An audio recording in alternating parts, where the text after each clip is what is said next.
Hi, a very good evening to all of you. My name is Wayne, and it's my honor to be your host for this evening. And the topic for today's dialogue is on the well-being of the youth, whom I was about 10 years ago. So, the Tibetan Buddhist Center and the Southeast Asia Coordinator Office of His Holiness the Dalai Lama have always believed in calling on our young friends to create a better world. And it was about 2 months ago, on 7th of June, that we have organized a dialogue for the youth with His Holiness the Dalai Lama. The webcast interactive sessions was well received and has motivated us to continue our engagement with our youth. Our Southeast Asia coordinator for His Holiness the Dalai Lama, Mr. Pari Jimpa Getso, and us were planning for the next youth dialogue after that event. And the name which appeared on the top of our speaker list is none other than Professor Richie Davidson, who is a world-renowned neuroscientist. So 9 days after the dialogue event with His Holiness, an invitation was sent to Professor Richie to request Professor to speak to our youth. And much to our delight, Professor accepted our invitation on the very same day. This brings to our formal introduction of our speaker, Professor Richie Davidson. Professor Richie is best known for his groundbreaking work studying emotions, the brain, and he's a founder of Center of Healthy Minds at the University of Wisconsin-Madison. Professor Richie and many other neuroscientists have regular conferences and dialogue with His Holiness the Dalai Lama. And in 2006, Time magazine has named Professor Richie as one of the 100 most influential people in the world. We are extremely grateful, Professor, for accepting our invitation and joining us today. Thank you, Professor, and who is joining us now from the United States, and a very good morning to you. Thank you so much. Very happy to be here, and thank you for organizing this gathering. Thank you, Professor. The next speaker whom I would like to introduce is our Venerable Geshe Damdul. Since 2011, Geshe has been a co-director of Tibet House, New Delhi, which is the cultural center of His Holiness the Dalai Lama. In 2003, Office of His Holiness sent Geshe to Cambridge University for proficiency in English studies, and Geshe is a former English translator for His Holiness the Dalai Lama. Geshe has also been appointed by His Holiness to work on several of the books written or co-written by His Holiness, such as Emotional Awareness, Ethics for the New Millennium, Beyond Religion, and Art of Happiness. Geshe also visited us in Southeast Asia frequently, and many of us have always been captivated by Geshe's succinct explanation on complicated topics. So thank you, Geshe, for joining us today. The format for today's dialogue consists of 5 activities, which we hope all of you can participate actively. Our first activity is a poll questions, which we will post now. And the question is, to what extent do you think we can remove our anxiety in challenging times in life, such as COVID-19? So we'd like everybody to participate in this poll now. And I hope all of you are excited as I am now to listen to our 2 speakers on our mental well-being. So let's welcome our first speaker, Venerable Geshe Damdul. Geshe, please. Thank you. Thank you, Wayne Tenzin Shambhala. Thank you so much. It is a great joy for me to be part of this program, hosted by Tibetan Buddhist Center, Singapore, and the coordinator, Southeast Asia, under the Office of His Holiness the Dalai Lama, particularly focus on the youth, the well-being of the youth in times of pandemic, COVID-19. Youth plays a very important role. The future lies in the hands of the youth. It's for this reason that the well-being of the youth is extremely important. Meanwhile, to a great extent, we see that the youth, because of the lack of exposure to the time in the future, also there's a tendency that they become vulnerable to various forms of anxiety, stress, and so forth. So the coordinator, the Southeast Asia, under His Holiness the Dalai Lama and Tibetan Buddhist Center Singapore, they've been so kind to organize this program. The Professor Richie Davidson and myself talking to this thing. So I have some slides. Okay, you can see the slide. When we speak about the well-being, this is very important. Say the UNO, because Sustainable Development Goals, SDGs, also known as the Global Goals, were adopted by all United Nations member states in 2015 as the universal call to action to end poverty, protect the planet, and ensure that all people enjoy peace and prosperity by 2030. So this is very important. The well-being, this is so important. And then the next slide. So it enumerates the 17 goals there, 17 goals by the UNO. So we see that for example, let's say if you look at this is the news, UN study, half of global youth population subjected to depression due to COVID-19, women more vulnerable. So we see that, look, this is half the population of the youth that tends to have depression because of this COVID-19. There's such great loss for us, and there must be ways and means to deal with this, tackle this. And it is across the religions, across the ethnicities, across the nations. So it's so important for the youth to learn how to tackle this. The next. And now we see well-being of the youth. Well-being, according to World Health Organization, a state of complete physical, mental, and social well-being, and not merely the absence of disease or infirmity. So a state of complete physical and mental and social well-being there. So also said earlier of that one should find peace. One should enjoy the peace. Once you enjoy the peace, that's very important. So this part, when you speak about the enjoying the peace, enjoying the sense of security, so this feeling of, say, the sense of the well-being, that is related to our mind. And and you turn towards Professor Richie Davidson, then he will speak about this well-being pertaining to the brain. So that's a very interesting topic. The next, this is a very important point which I'd like to share with you. This is Albert Einstein, and in fact, as all of you already know, that Albert Einstein, he was a Nobel laureate in physics, and what is said here, what I'm quoting here, is a very important statement that he made for the well-being of the humanity. So what he said is that the human being is a part of the world. Okay, let us all, and the whole my talk is going to be centered on this, on the statement made by Einstein. A human being is a part of the whole, called by us universe, a part limited in time and space. He experiences himself, his thoughts and feelings as something separated from the rest, a kind of optical delusion of his consciousness. Next.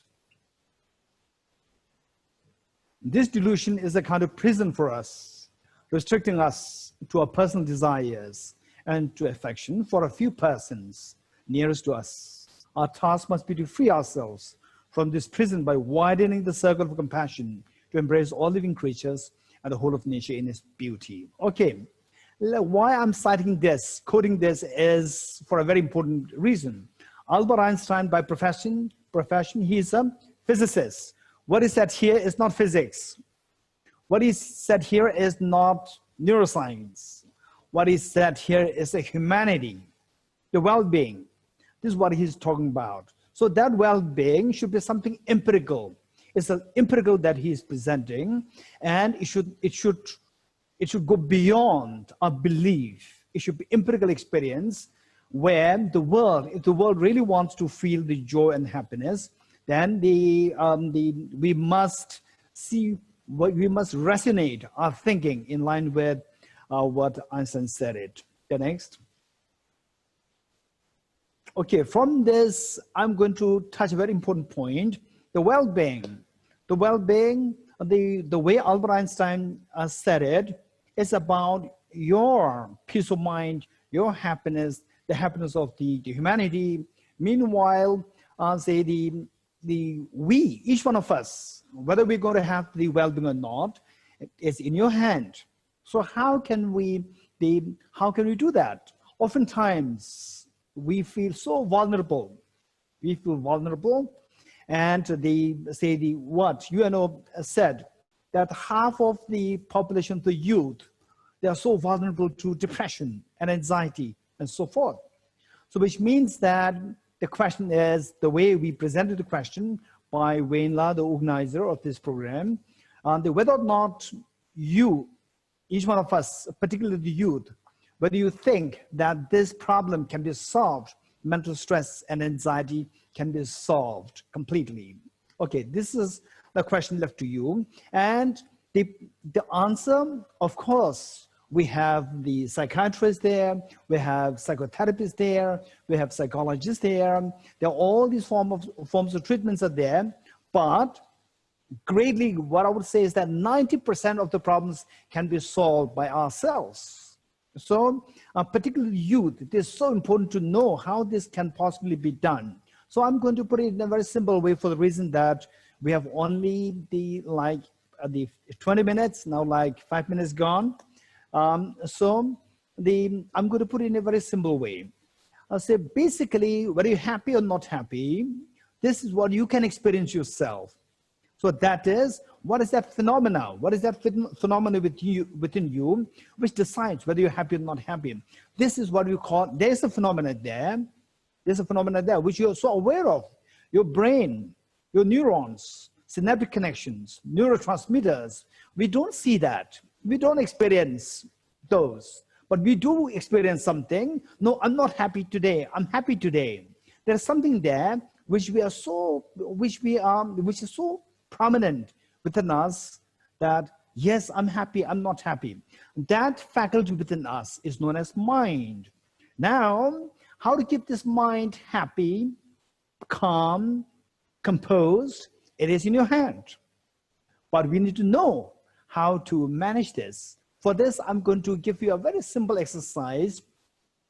Okay, so just look at what I'm doing. I'm stretching my two hands there, and then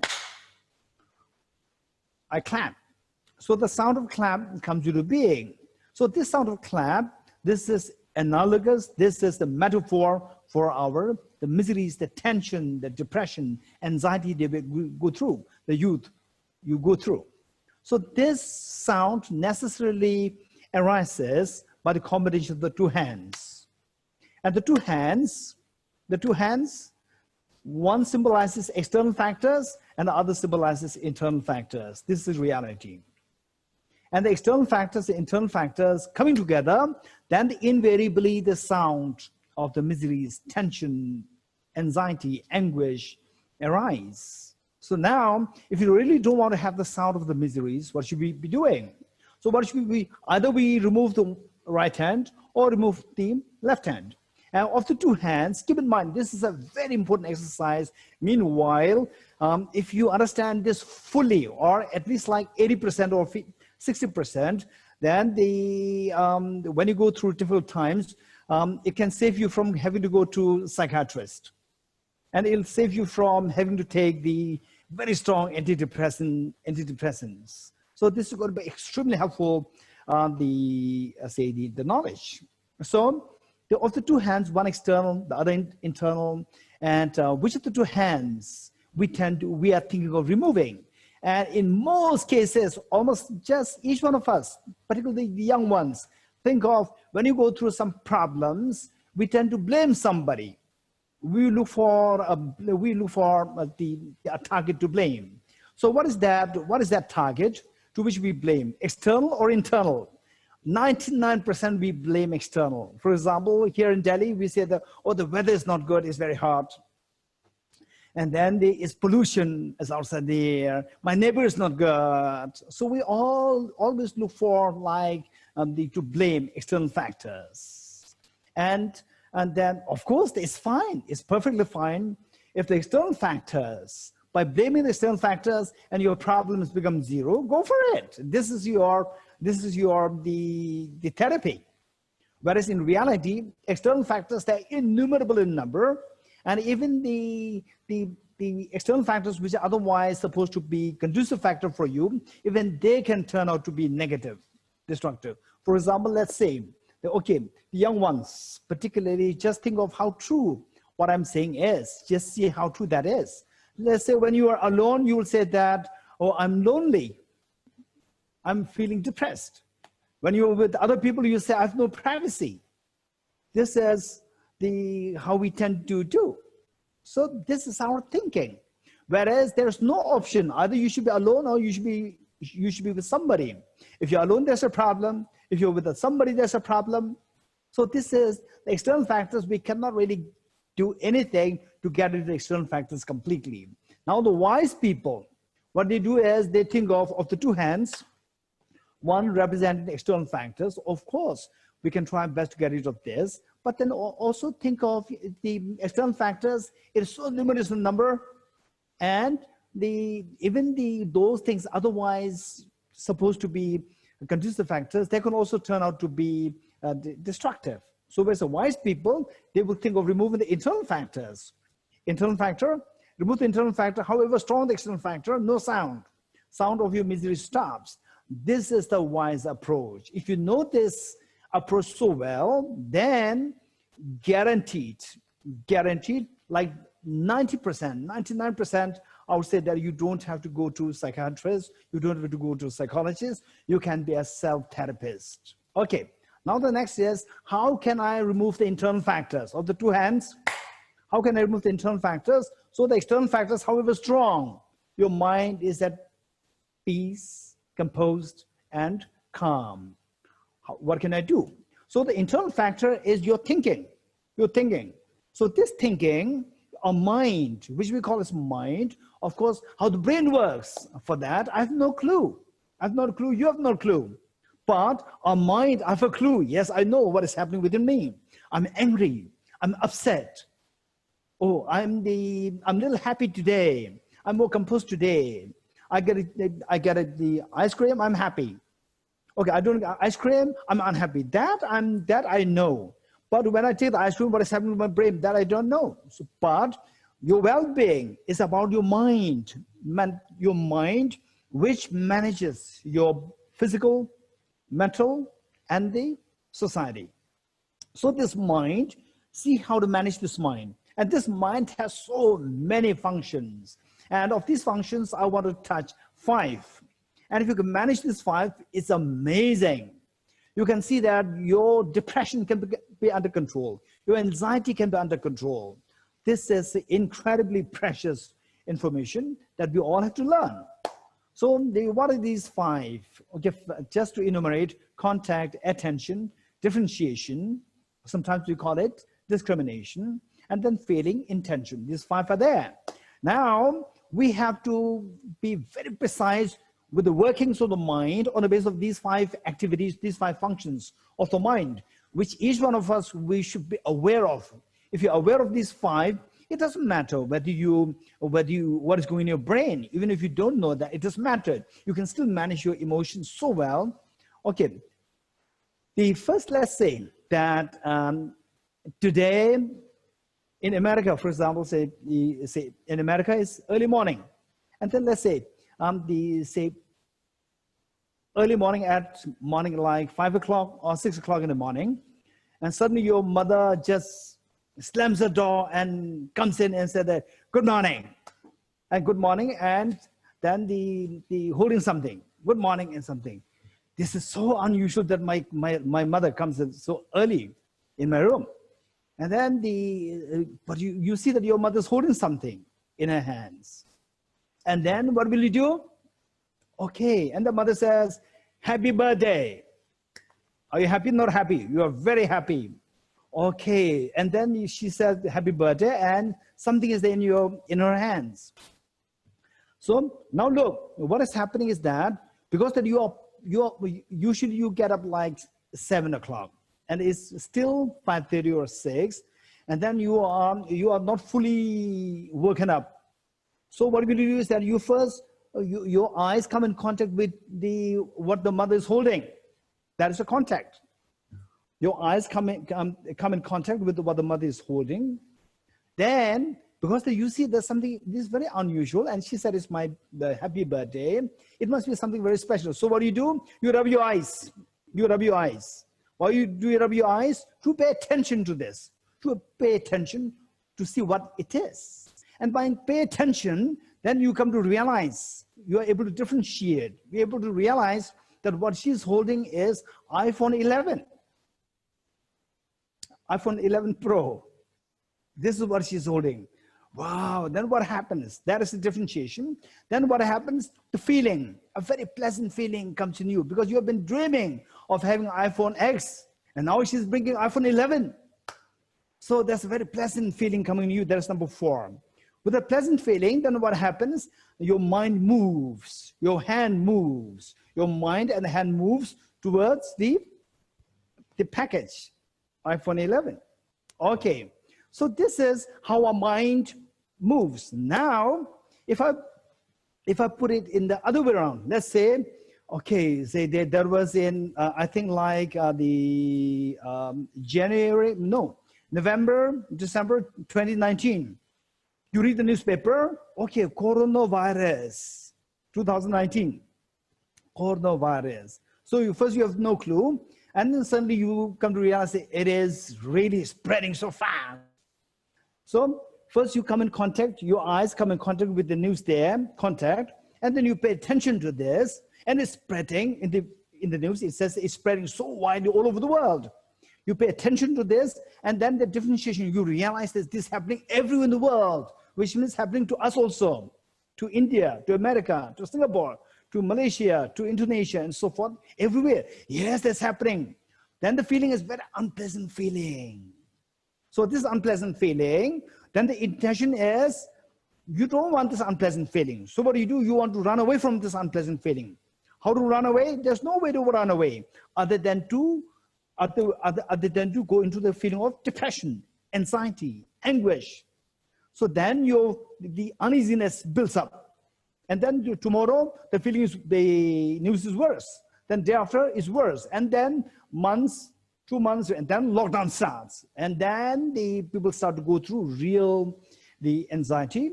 This is how it works. So now, and then you see that you read the news is very sad. It's very sad that the number of the domestic violence is increasing. And the children, they go through depression and anxiety. There are many youth, they're going through depression and anxiety. What the UNO said, that the half of the population youth go through the anxiety because of the COVID-19. Okay, next. Okay, now, so from this what we learned is that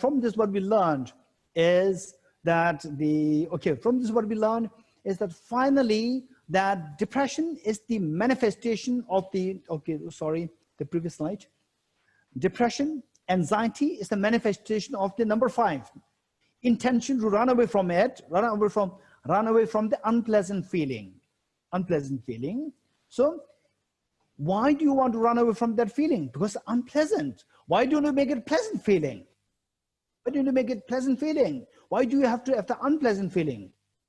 What determines our job is to explore what determines this feeling to be unpleasant, because of the differentiation. The differentiation that this is a coronavirus, this is spreading so fast, and then I can be affected very easily and I can die.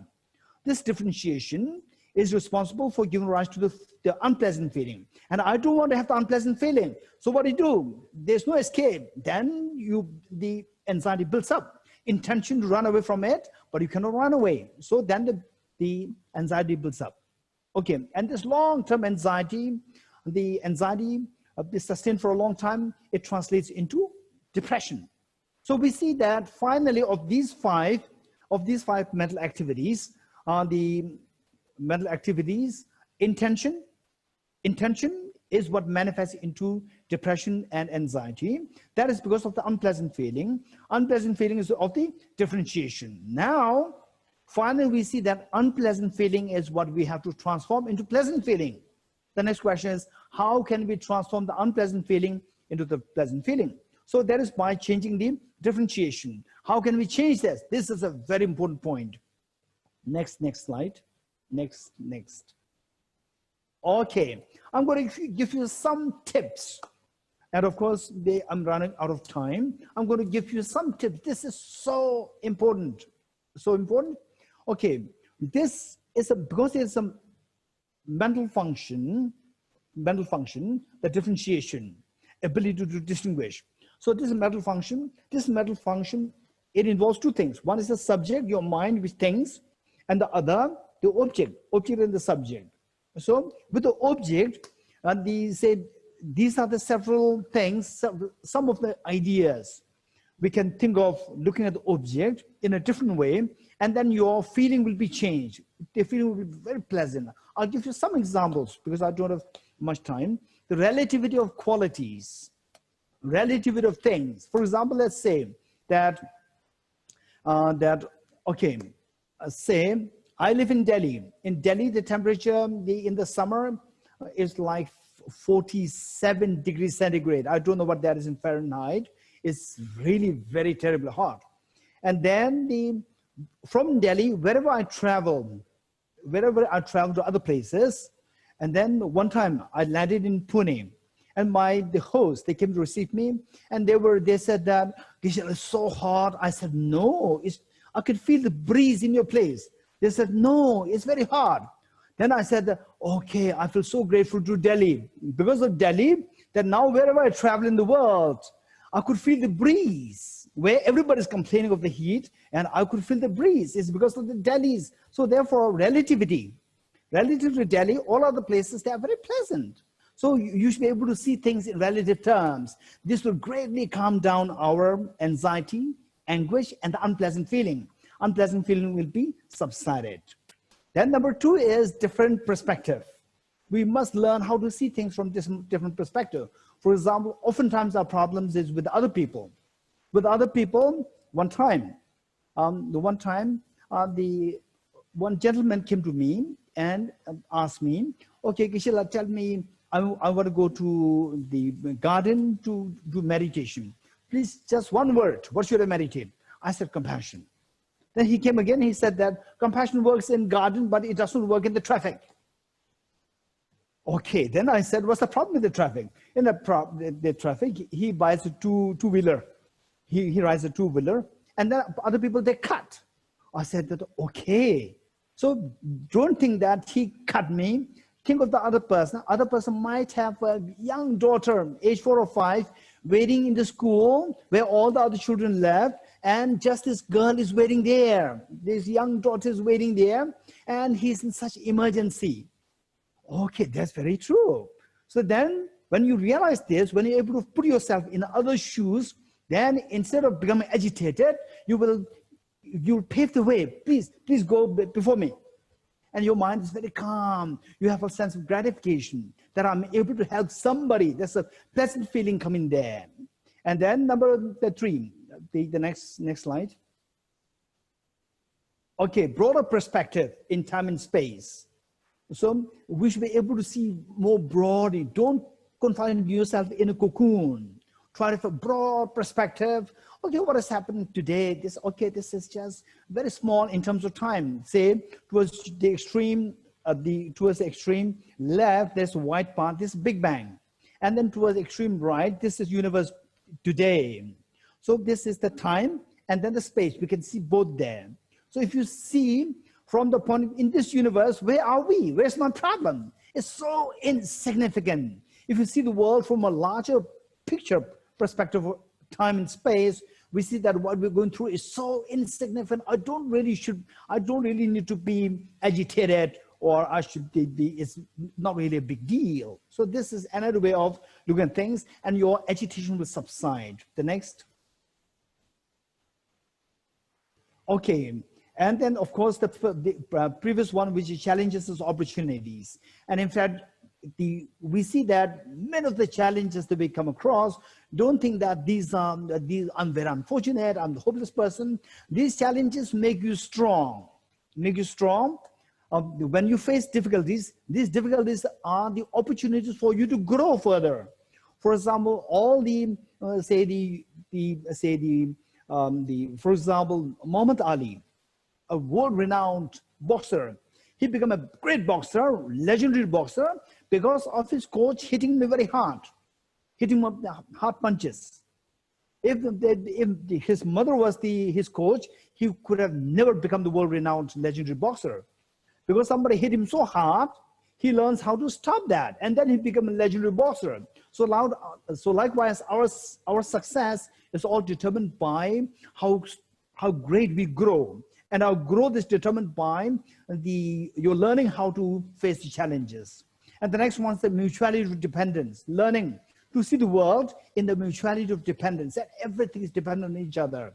So if you look at the first slide up there, you see that there are several wheels, and all these wheels are connected to each other. Which of the wheels is the most important thing? No, all the wheels are equally important. They're all dependent on each other. Any wheel stops, all the wheels will stop. This is how the world operates. So therefore, if you see that, then he and me, you and we, this demarcation will stop because we're all interdependent. Look at the second slide. We see that the second picture there. These are the people the tribes from the Amazon. So a few months ago, the Amazon fire. So these tribes before the Amazon fire, the forest fire. All these tribes, there are multiple tribes there. All these tribes, they were fighting amongst each other. Because of the common threat, they all started to become united, seeing that, okay, we are dependent on each other. We can be strong only by coming together. So they started to talk to each other. They started to become friends, to raise a common voice against the common threat.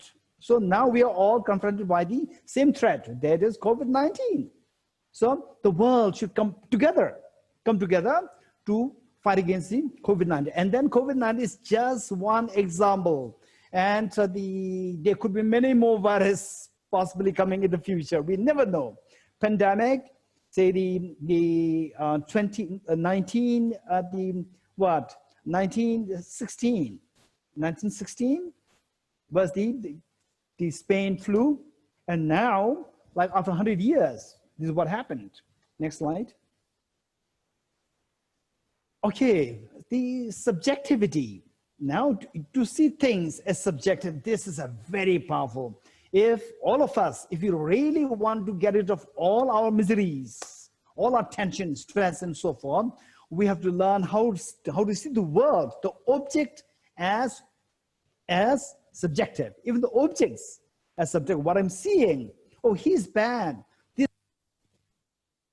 The air quality is so bad, coronavirus is so bad, and so forth. So all these things, we can learn how to see them as subjective. For example, say the water here. If I ask you, what is this? You said this is water. But if I ask Albert Einstein, what is this? He would say that this is just electrons, protons, neutrons. Which is correct. Both are correct. So the same object can be seen in two different ways. So likewise, say the problems, the people who create the problems, they're also a bunch of atoms. If you look at it from that side, then the anger subsides, our agitation subsides. So seeing things in subjective way, the way quantum physics presented, that what we are seeing is not the reality. And where the relativity theory talks about how there's no absolute reality there. Things are all relative. So these are the ontological presentation of the ontological reality. Next.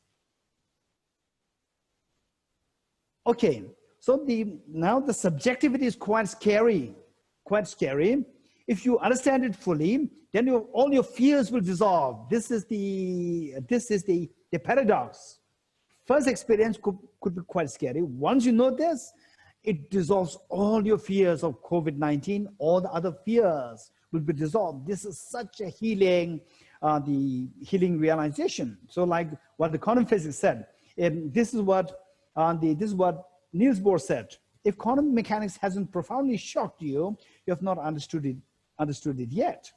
So this is what Niels Bohr said it. So the reality, subjectivity is a very profound experience. Of course, we have to study this.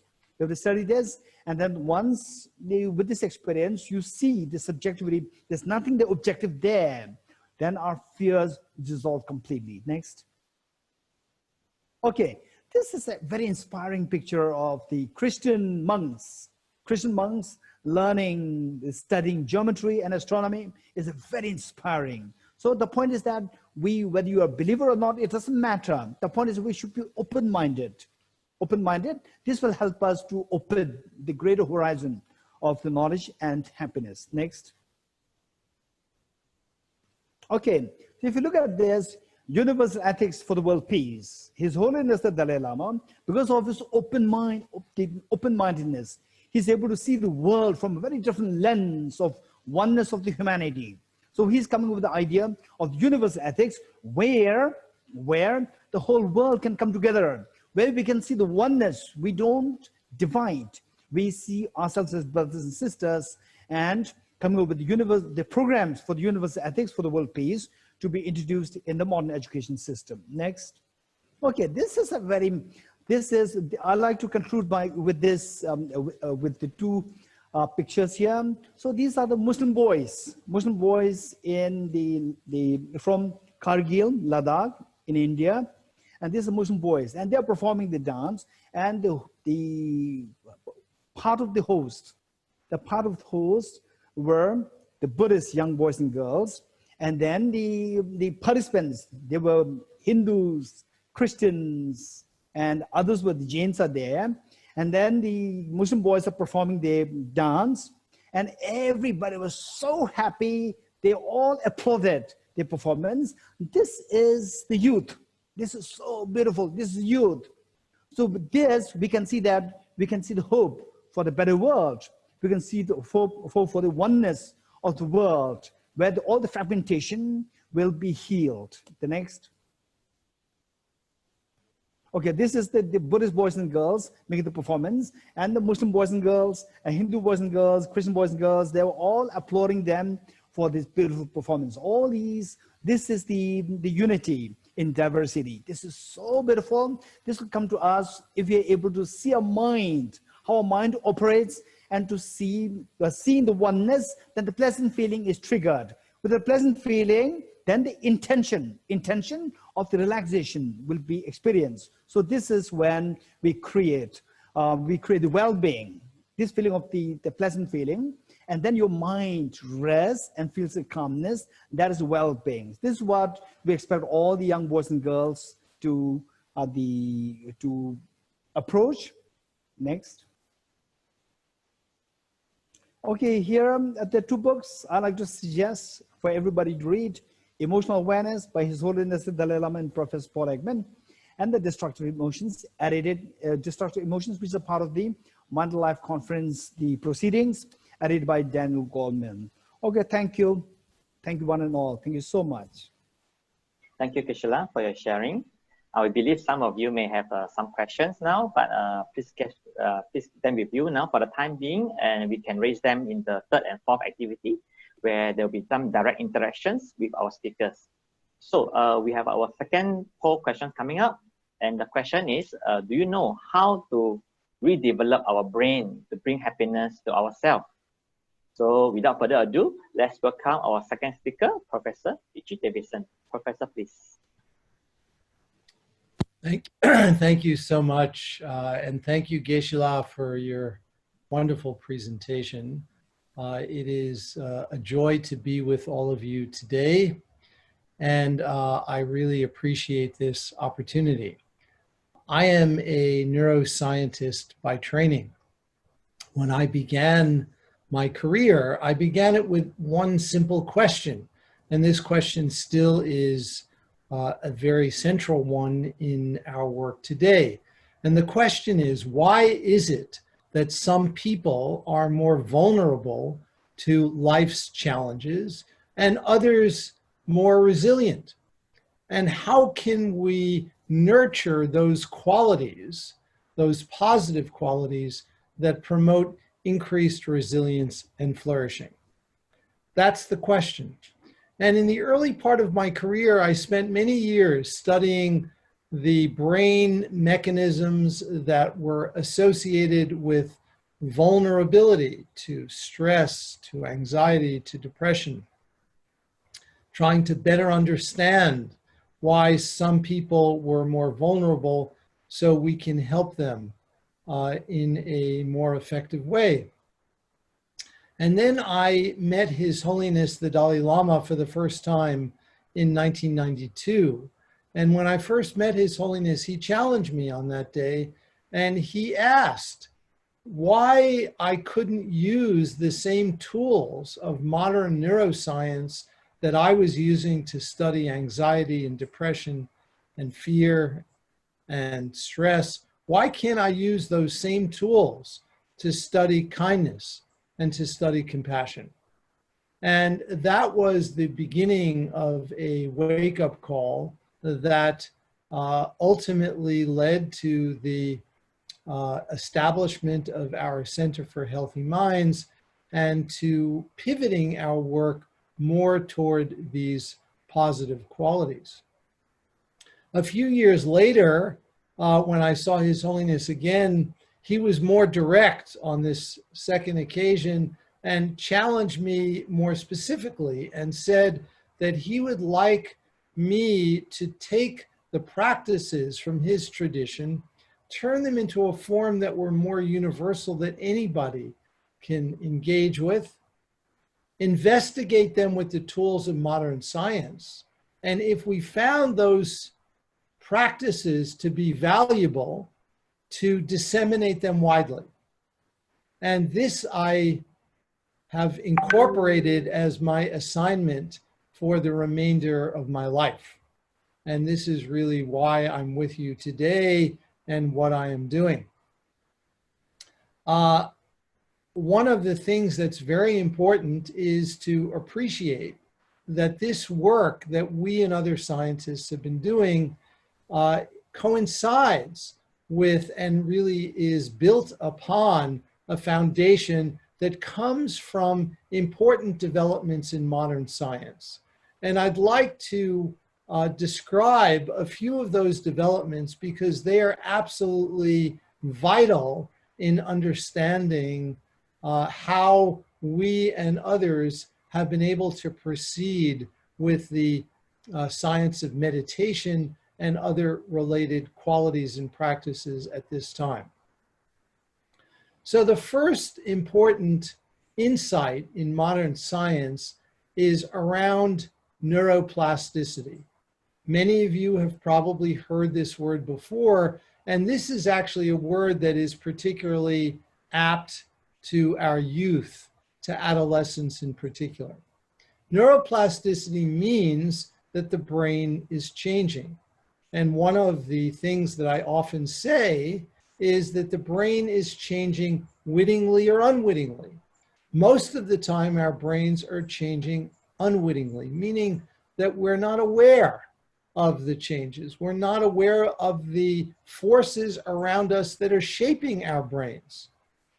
And this is something really important because this mechanism of neuroplasticity allows experience and information in our environment to get under our skin and to impact our brain in ways that could be either positive or negative. Neuroplasticity is neutral. It can be a force for the good, but it can also lead to a lot of suffering. So one of the important insights is that we can harness the tools of neuroplasticity in exactly the way Geshe was describing. Geshe was describing the possibility that we can actually be the masters of our own mind, if you will, and learn to cultivate qualities that enable us to be happy.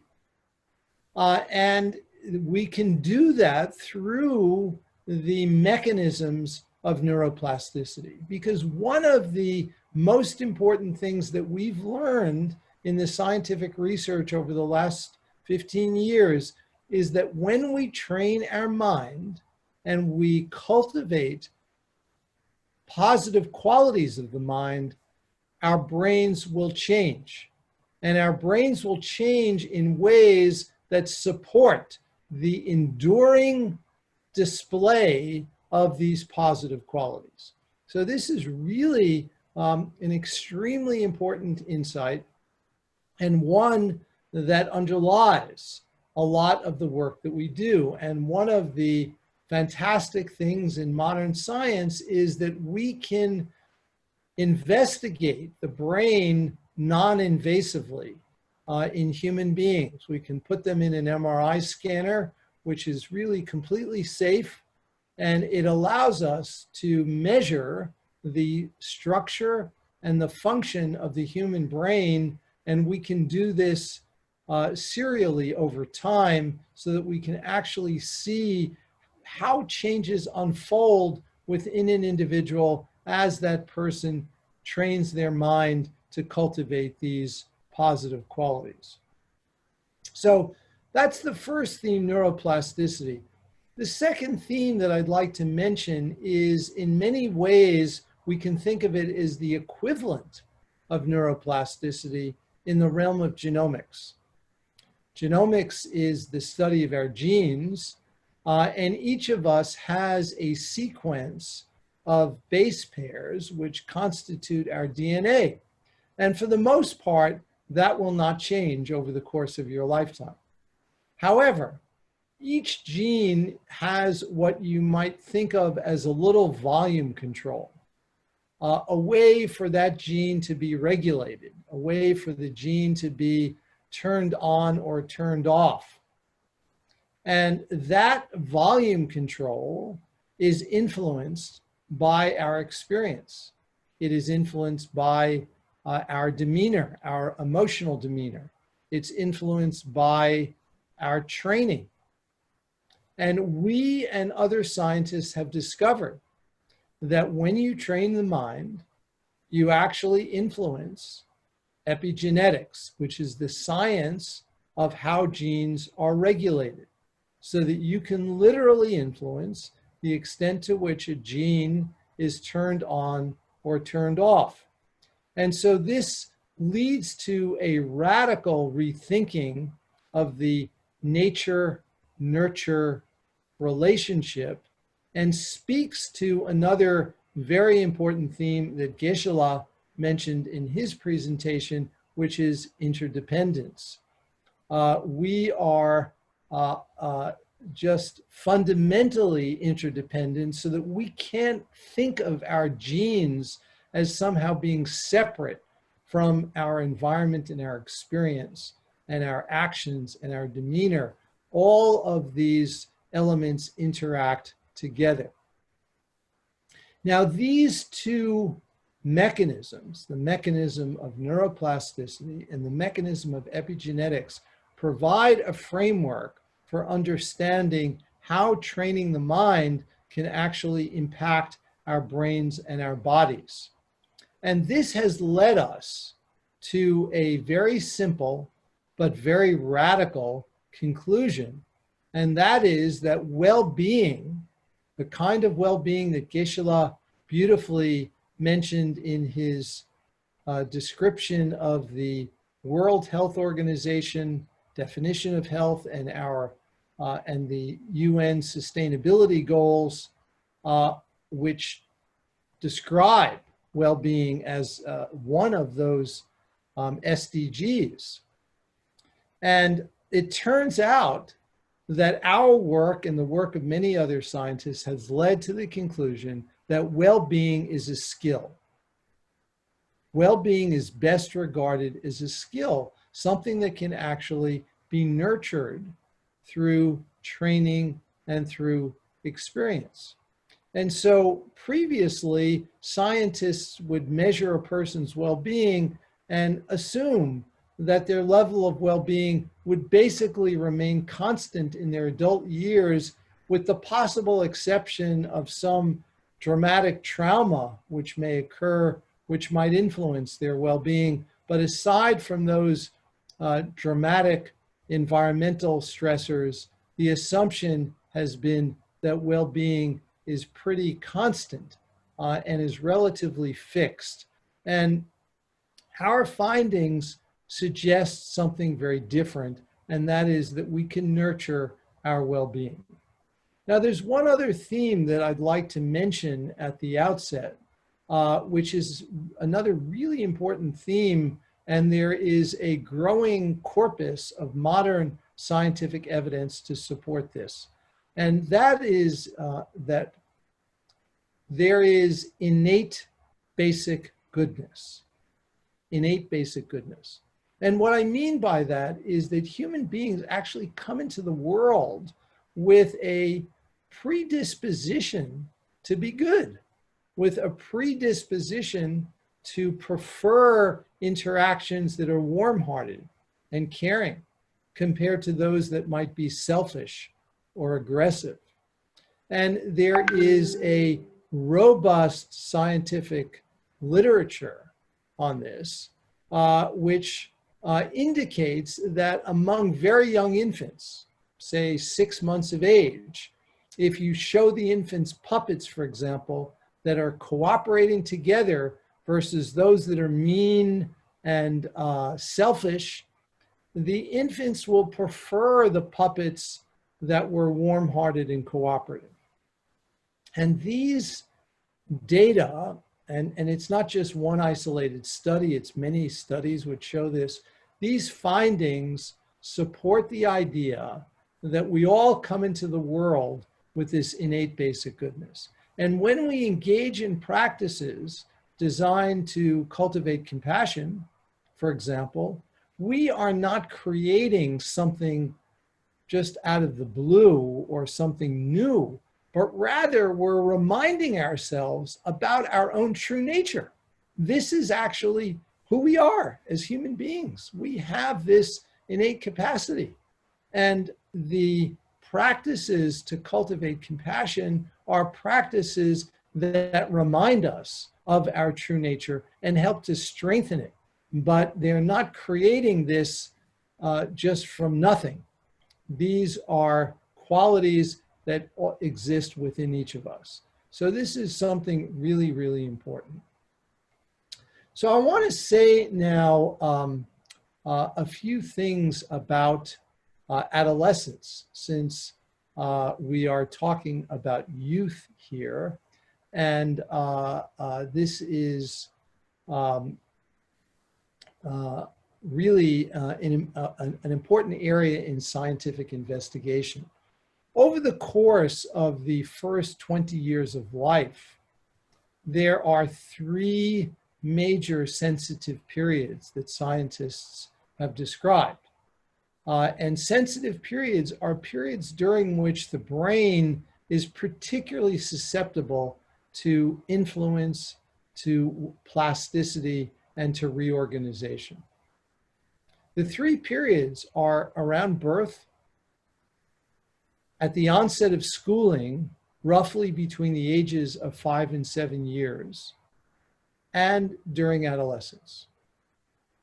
Those are the 3 periods that are sensitive periods in development. Now, we in our center have developed a framework for understanding the plasticity of well-being. And that framework is derived from 2 major sources. One is modern science, and the other actually is the Buddhist tradition, which has provided some very important insights about how to understand well-being and its transformation. And this framework of well-being holds that there are 4 pillars of well-being. The first pillar we call awareness, which includes the capacity to regulate our attention, and it also includes a capacity that scientists call meta-awareness, which is knowing what our minds are doing. Now, that may seem a little bit strange to some of you, since you might think, well, don't we always know what our minds are doing? Well, how many of you have ever had the experience of reading a book where you're actually reading the words on a page, and you may read 1 page, you may read a 2nd page, and after a few minutes, you recognize that you have absolutely no idea what you've just read. Your mind is somewhere else.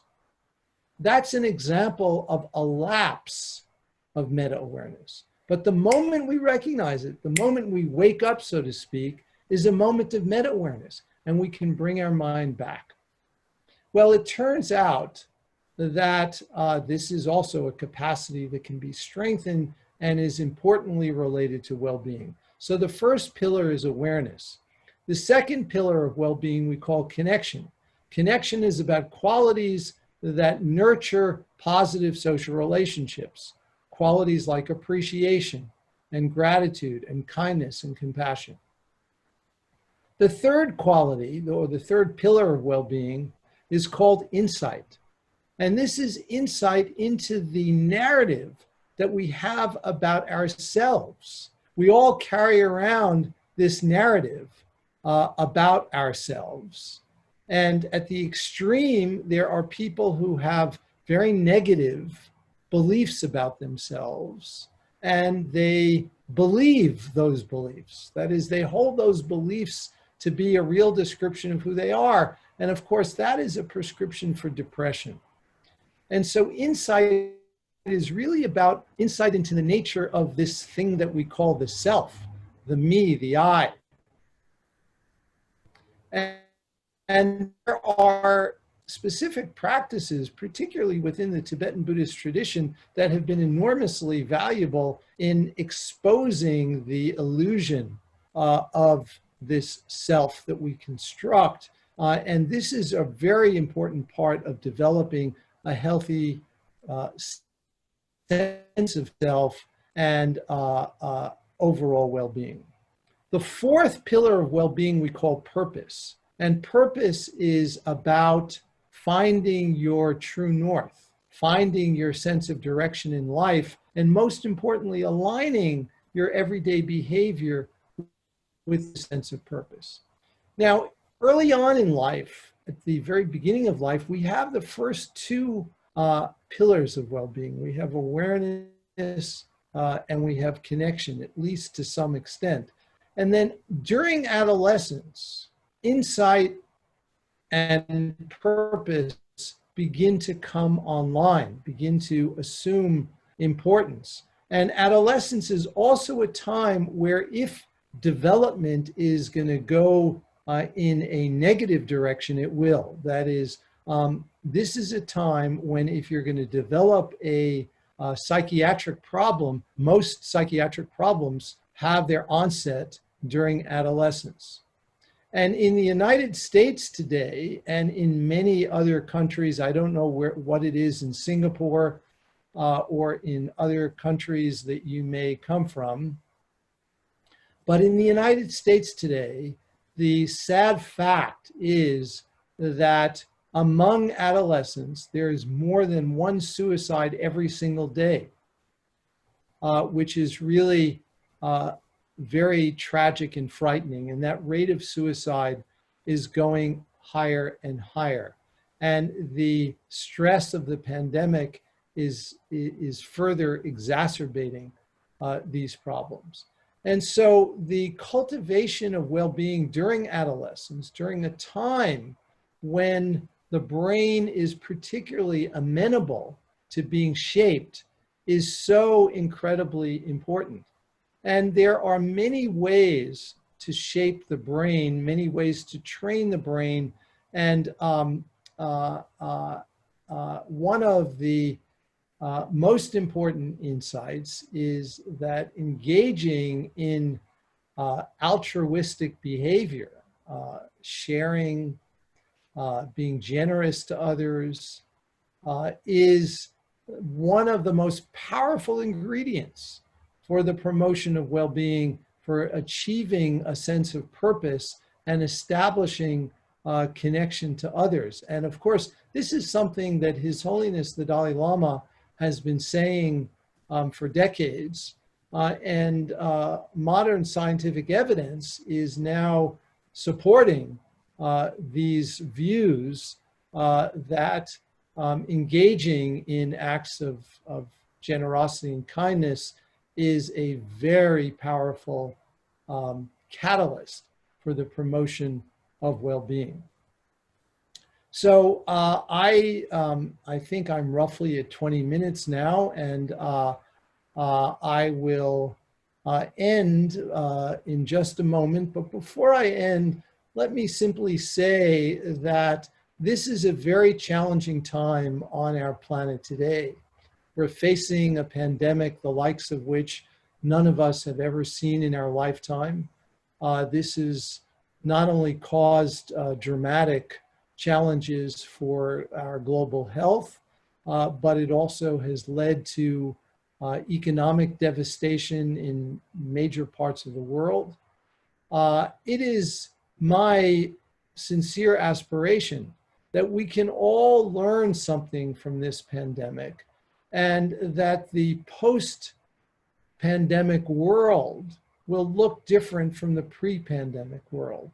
I think most of us would agree that the trajectory that humanity has been on is not a particularly healthy or sustainable one. And so this is something that I think we all can learn from. And this is one of the silver linings, so to speak, one of the possible side benefits of the pandemic, that we can learn something from this, and that we can all be part of the solution. And every person has an opportunity in her or his respective context to practice kindness and to practice other positive qualities that can nurture well-being. One of the things I frequently remind people is that when human beings first evolved on this planet, none of us were brushing our teeth. And yet I'll bet everyone who is part of this Zoom call brushes their teeth every day. This is not part of our genome. This is something that we've learned to do. We've learned to do it because it's good for our personal physical hygiene. What we're talking about is something important for your personal mental hygiene. And when we begin to appreciate this, I think we all would recognize that our minds are even more important than our teeth. And if we spent even the shortest amount of time that we spend brushing our teeth, nourishing our mind every day, this world would be a different place. So please join us on this journey and be part of this important transformation. Thank you so much. Thank you, Professor. Thank you. Thanks for your sharing.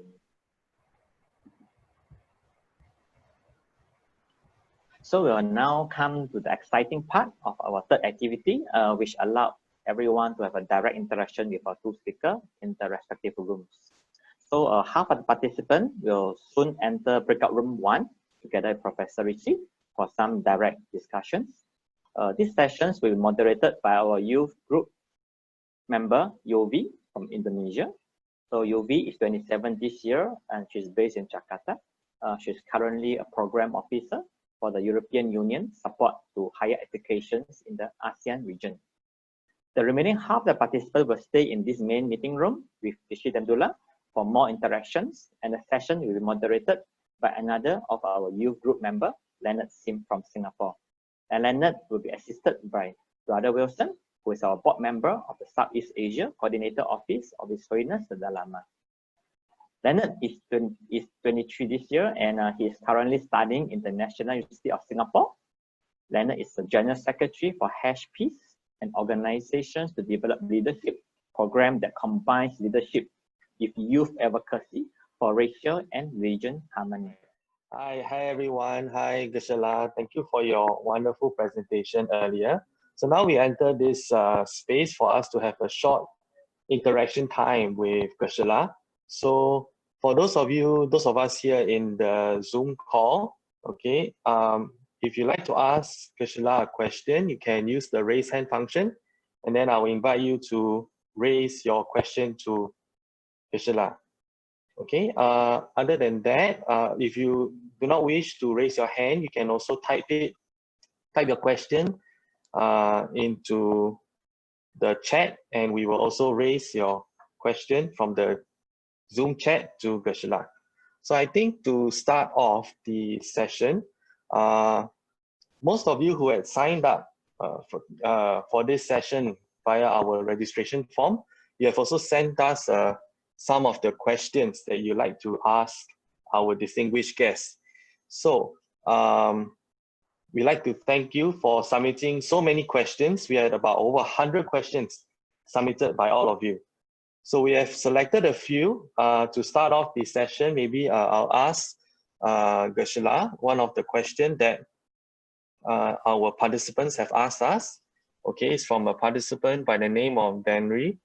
Okay, he asks, how to best put the Dharma into practice given today's pandemic situation? Do prayers to end the pandemic actually work? Geshe. Okay. So basically, in this pandemic, when we're confronted, is that we keep growing. We keep growing, that our happiness should not be decreased. We should not give in to anxiety. So how, this question, how? Always keep in mind the way I presented earlier of the 5 points. The number four is which is the feeling. So the moment we feel the unpleasant feeling, then the anxiety automatically arises. Anxiety, stress, depression arises. So the point is that this feeling, how to this feeling, because determined by the differentiation ability, our mind's ability to distinguish. So that thing, so we must learn how to have a very sound, wise differentiation of the reality. So for example, COVID-19, let's say that the COVID-19 was very scary, it's very dangerous. That is like for 100 years, the humanity did not experience. In fact, today on this earth, how many really experienced the 1916, the 19, few, if like 10 or 100 people left, otherwise 7 billion human beings, they do not experience this. But with the COVID-19, this very scary disease, we see that the family members, they get together, they got more time, things are happening. For example, like all things, they're so real. It was out of just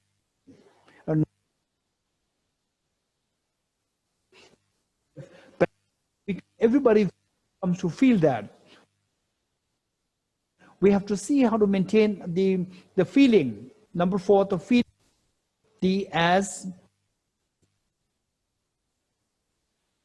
and this feeling is determined by the sense of discrimination, sense of differentiation.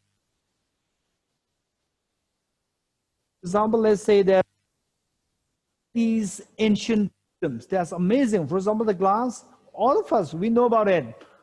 Half empty or half full. If you look at it as half empty, it's very negative. If you look at it as half full, it's very positive. In other words, the cognitive thought process, how you look at it. Oh, it's half full. It's half full, then the feeling is pleasant. With a pleasant feeling, you're not disturbed. Or it's half empty, half on. Then the unpleasant feeling comes. Then the agitation arises. So the point is that we have to learn how to see things always from perspectives. Different perspectives. The way I give one example that I said is about, say, be in the shoes of the other people.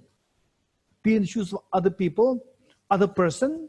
We say that our agitation will, so the way Professor Richie Davidson said, that deep inside us, some of you may not agree with me, but I would say that minimum 80% of the people, there's a innate goodness within us.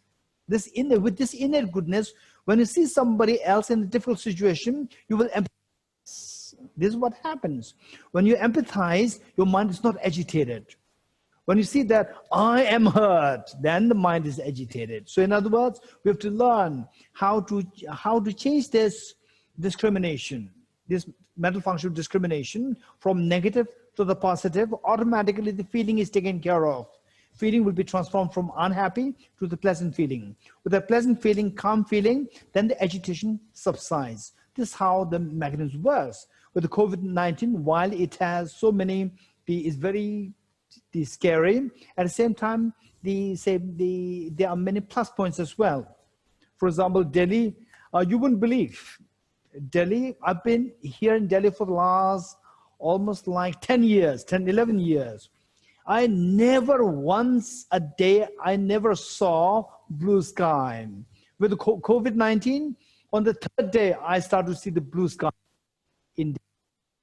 This is reality. And the air before the COVID-19, the air there, you could feel the suffocation, very scary even to breathe. Now, even after COVID-19, since COVID-19, for like after 3 days, you feel the lightness of the air. There are so many good things there. Meanwhile, we have to take care to make sure that we don't contract the disease. This is very important. So the external factors, internal factors, take care of the external factors, make sure that external factors are minimum. We cannot make it zero, but see how to make it minimum. And the internal factors, we can make it. This is what Professor Richie Davidson calls as the innate goodness. Okay, Leonard? Thank you, Geshe, for your answer. Now we have one of our participants, Tenzing, who will raise your hand. Tenzing would like to ask Geshe your question. Please remember to introduce yourself to Geshe.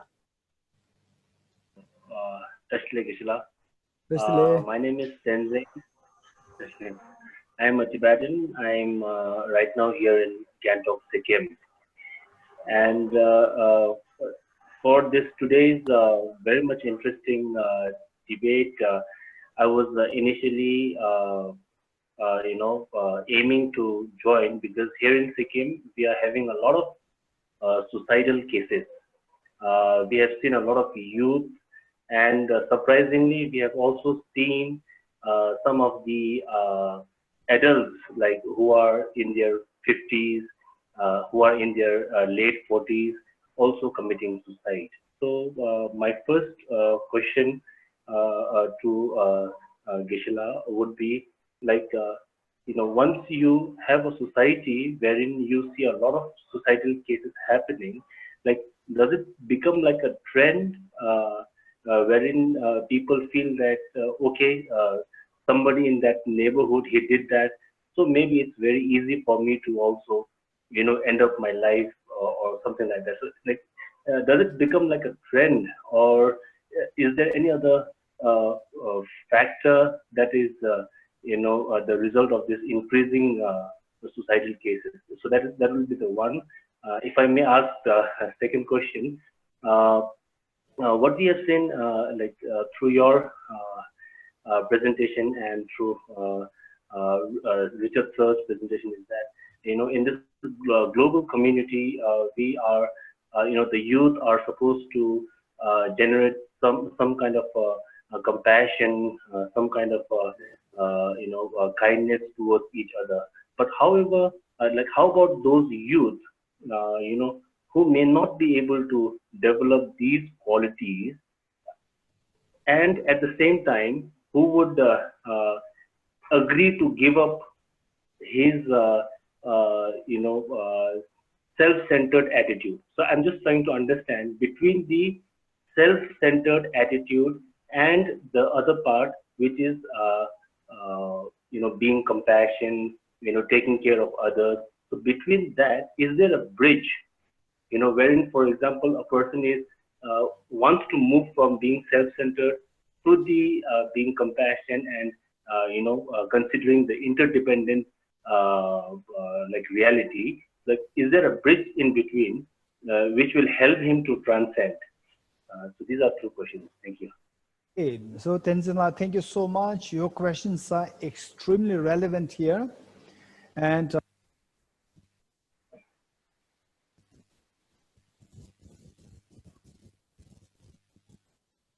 okay, okay. On the suicide amongst the youth.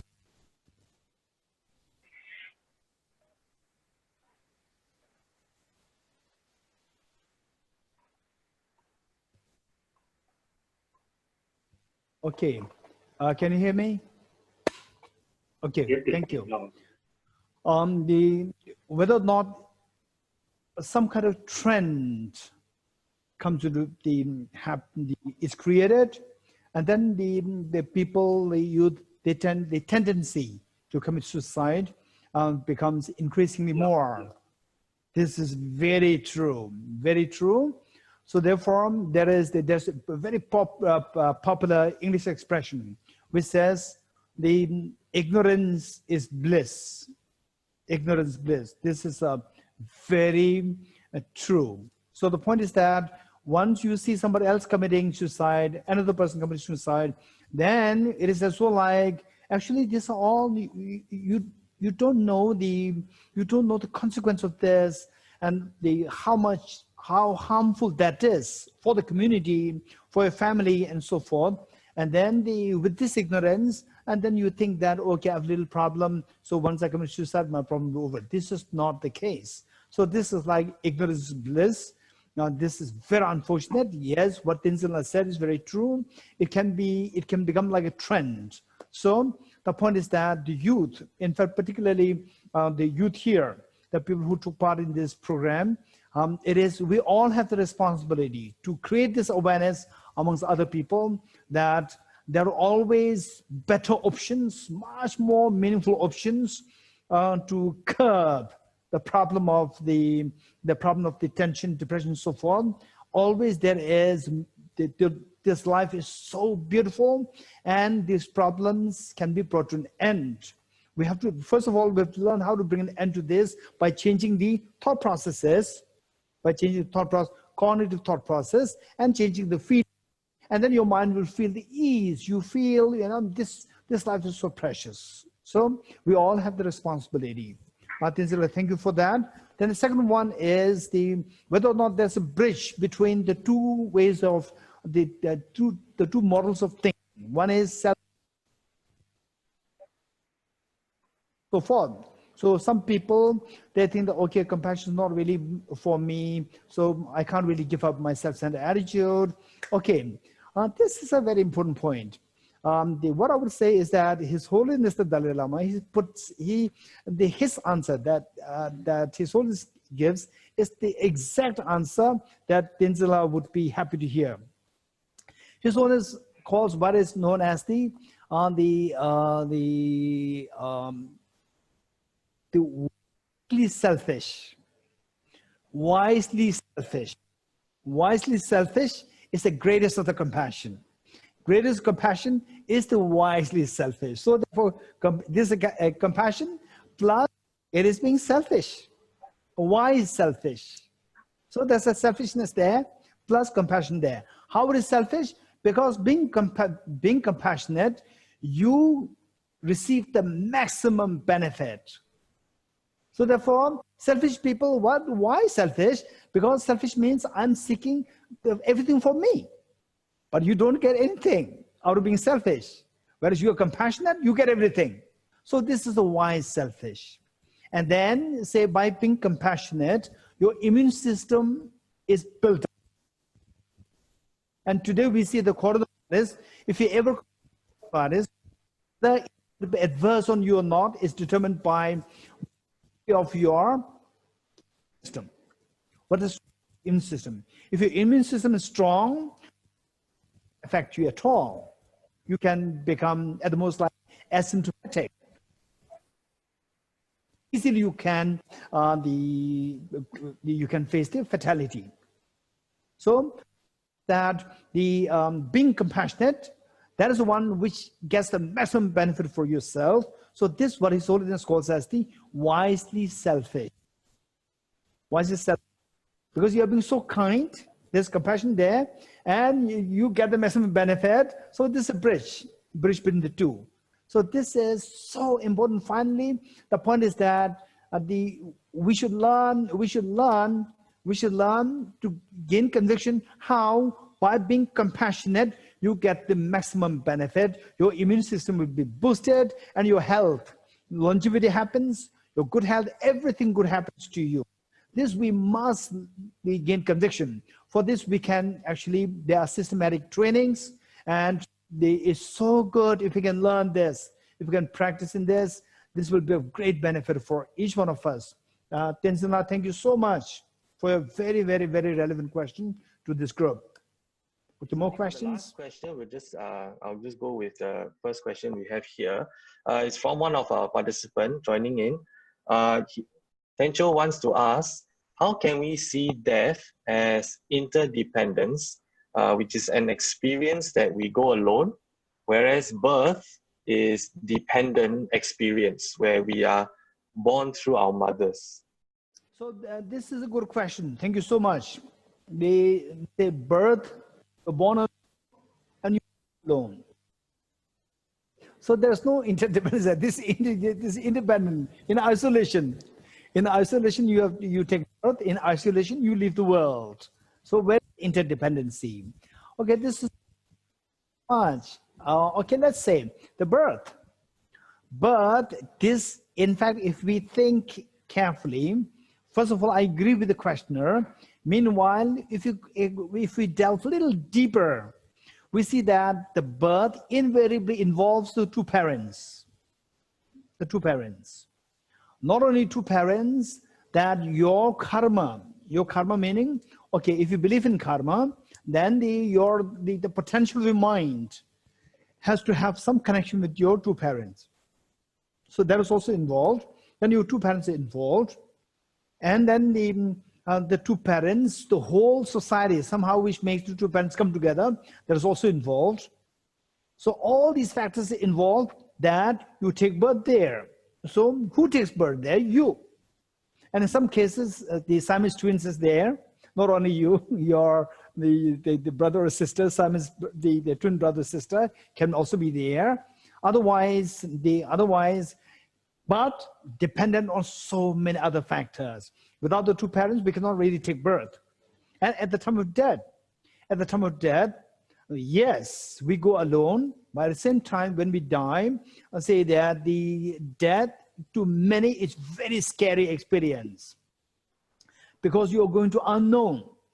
So there, the people who are next to you, if they are not being so sensible, it can be even more scary. And in fact, when you are leaving all your near and dear ones, you are leaving all your properties. So the feeling of the loss is immense. Therefore, the people who are being very sensible, who are being so kind, they should be nearby you to tell you that don't worry. So, in a way, let you pass this body very peacefully. So again, it depends on the other people around you. So this are all very much there's a great degree of mutuality of interdependency. Thank you. Thank you, Geshe. Thank you. Let us now welcome Prof. Richard Davidson. Thank you for joining us. This is the rest of the participants that are joining us on this Zoom call today. So once again, if you have any questions that you'd like to direct to Prof. Richard, you may use the raise hand function if you'd like to ask your question directly, or you may type it in the Zoom chat and I will read your question out to Prof. All right. So to start off this session, Prof, maybe I'd like to ask on behalf of some of the participants who have sent us a list of questions. So I'll just pick one of them for you. Prof, we have a question from Danish asking, do you have any idea to help extroverts to deal with this pandemic where people are asked to stay at home and to minimize contact with others? Yes, I do. So thank you for asking.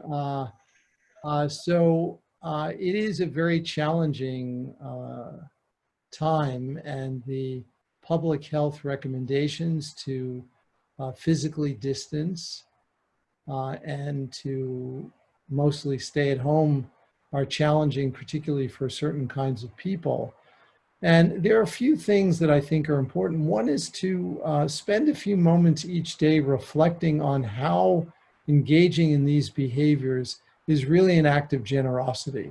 It's not simply for our own health that we do this, but it really is for the health and well-being of others, so that we don't end up inadvertently spreading the virus. Recognizing that we are all contributing to the greater good by observing and respecting these public health recommendations is really important. The second is we are all blessed by living in the modern era. During the last pandemic with the Spanish flu, there was no internet. Communication was much more difficult. We now have the means of staying connected with others through our devices, through the internet. And I would encourage people to harness these opportunities as well. And finally, to reflect on impermanence. This is not going to last forever. This will change. I know that there are some days when people feel that it's just going on interminably long, and they don't know that it will ever change, but it will change. Simply reflecting on impermanence can be very helpful as well. Thank you, Prof. We have a few raised hands here. I'll just call upon the first one of the participants who raised hand first. At this time, I'd like to remind participants, when we call upon you, maybe just ask one question to our guests, so that we can have more questions that are being asked and answered by our guests. Okay, so Tenzing, I think you raised your hand first. I'd like to ask your question to Prof. Thank you so much. Hello, Professor.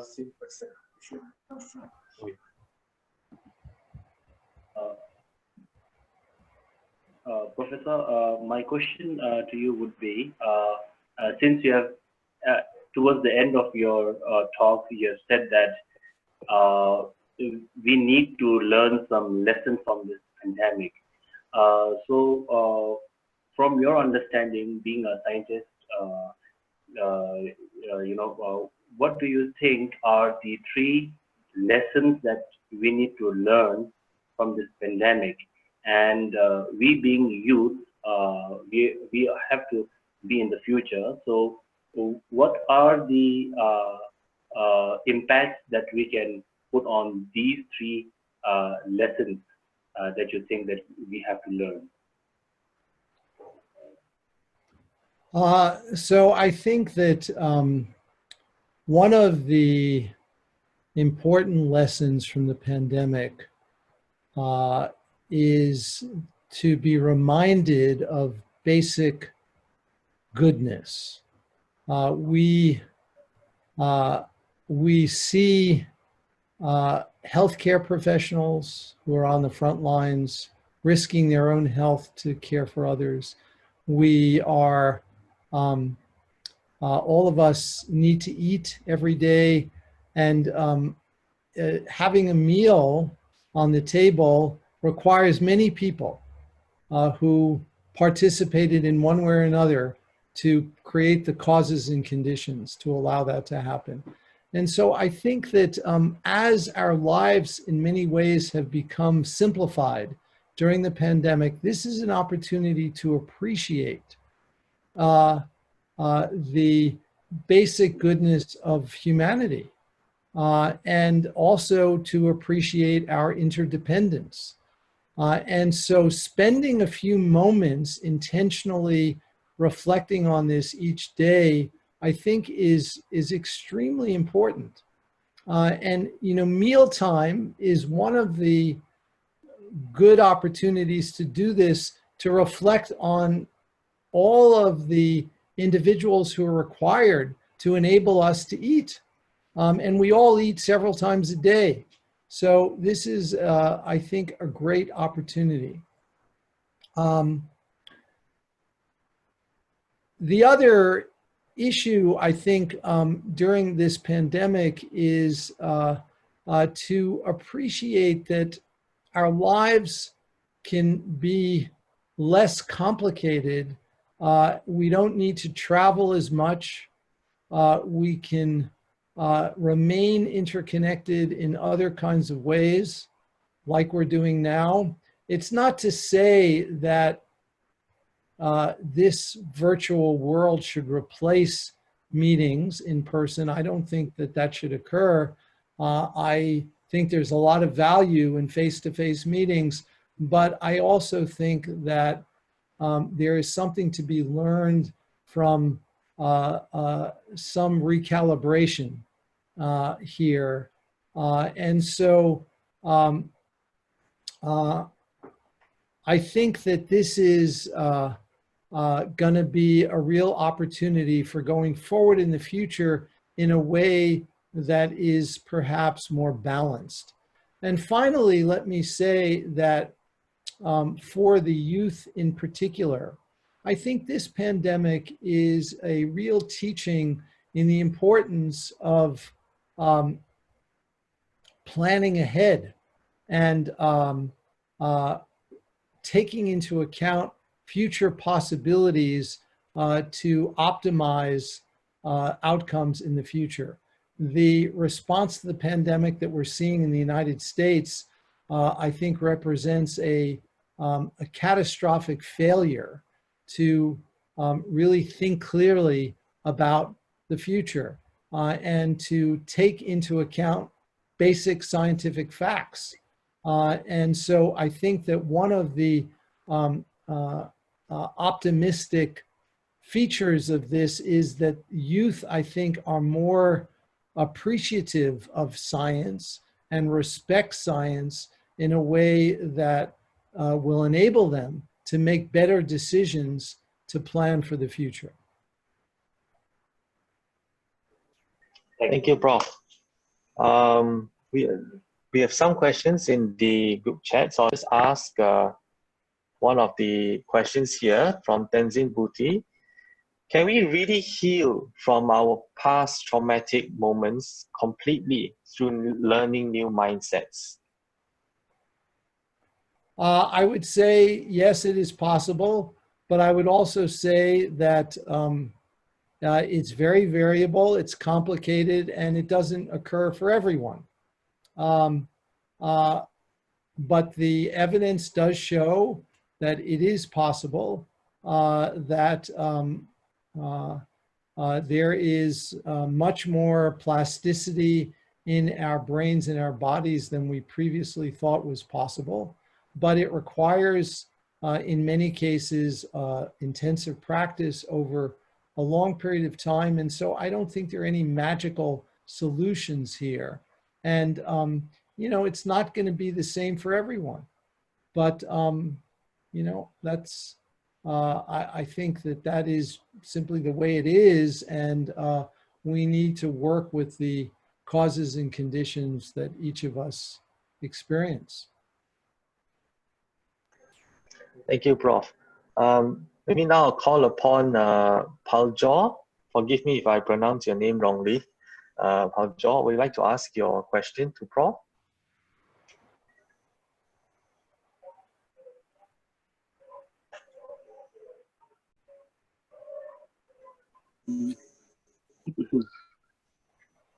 Hi, yes, please introduce yourself. Yeah. Thank you, Geshe and Richard Davidson, for your insightful thoughts. And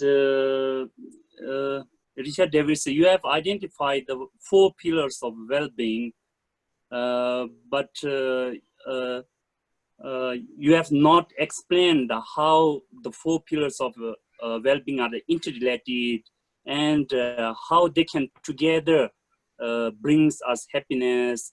And so then all the 4 pillars are all the four pillars are related with more the mind, or with more the subjective mind, or with the objective world. So could you clarify those four pillars of well-being? So Yeah. yeah, right. Yeah. So thank you for asking the question. These four pillars of well-being are very carefully selected to represent the intersection of modern science and the contemplative traditions, particularly the Buddhist contemplative tradition.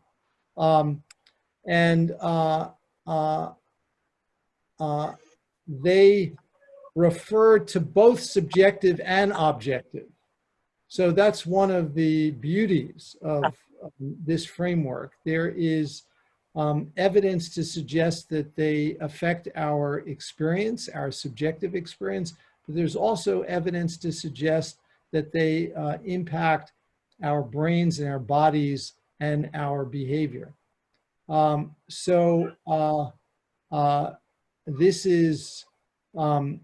This is really why they were selected.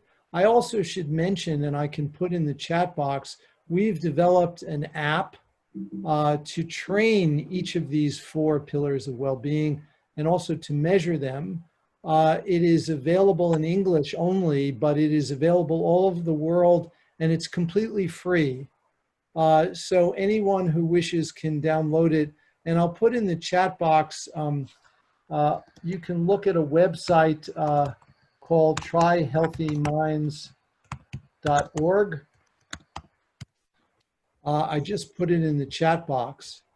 It will explain more about the app, and I would encourage you to try it. And it offers practices in each of these domains of well-being: insight,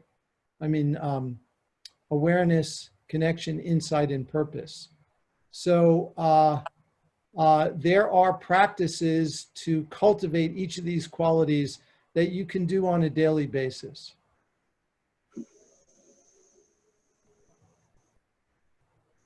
Thank you, Prof. Now I'll just read out another question from the chat group from Jay.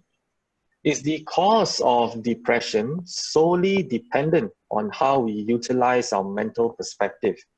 If so, how do we explain the scientific or psychiatrist's take on our brain lacking neurotransmitters for our brain to function well? How do we reconcile these two takes from the mental perspective and the lack of transmitters in our brain? Also, how does karma play a part in depression? Yeah, so this is an important question. I don't regard these as inconsistent in any way. We have different levels of understanding. There's the mind and the brain, and they are related in important ways. We know that when you train your mind, you actually influence the biochemistry of the brain. You can influence the chemicals, you can influence the structure and the function of the brain. It is true that people with depression have brains that look different than people who don't have depression. But we know that meditators have brains that look different than people who are non-meditators. When you train your mind and change your experience, you also change your brain. So this is not at all inconsistent. These levels of analysis are closely connected, and they are importantly related. Now, one of the questions which is embedded in this is about treatment, and the data suggest that while drugs to treat depression can be effective and could be importantly useful at times, it turns out that psychological treatments for depression are better at preventing depressive relapse compared to drugs. And it's because when you train your mind, you are inducing a more enduring change. A drug wears off after some period of time. It has an effect, but then it wears off. But when you train your mind, you are actually changing the wiring in the brain in a way that endures.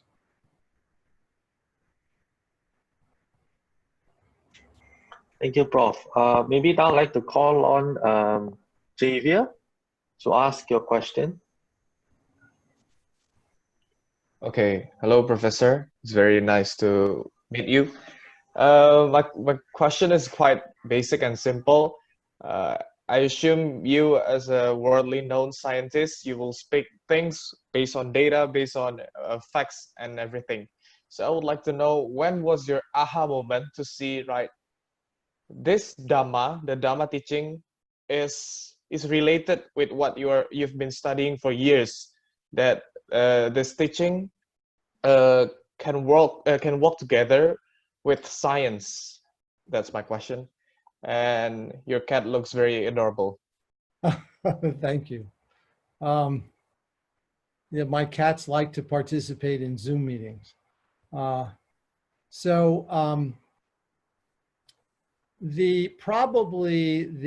have been several aha moments on this journey. One of the most profound was when we began to test long-term meditation practitioners. We began with Tibetan Buddhist monastics who came to our lab in the United States, and we tested them with modern scientific methods, and we were actually able to visibly see the differences in their brain. You know, usually when we do experiments, the data gets collected and the computers have to process the data for months, and then we see a result after a long period of time. When we actually had these long-term meditators in the lab, we saw the differences with our naked eye. And that is something that we've never seen before. And that was a dramatic moment.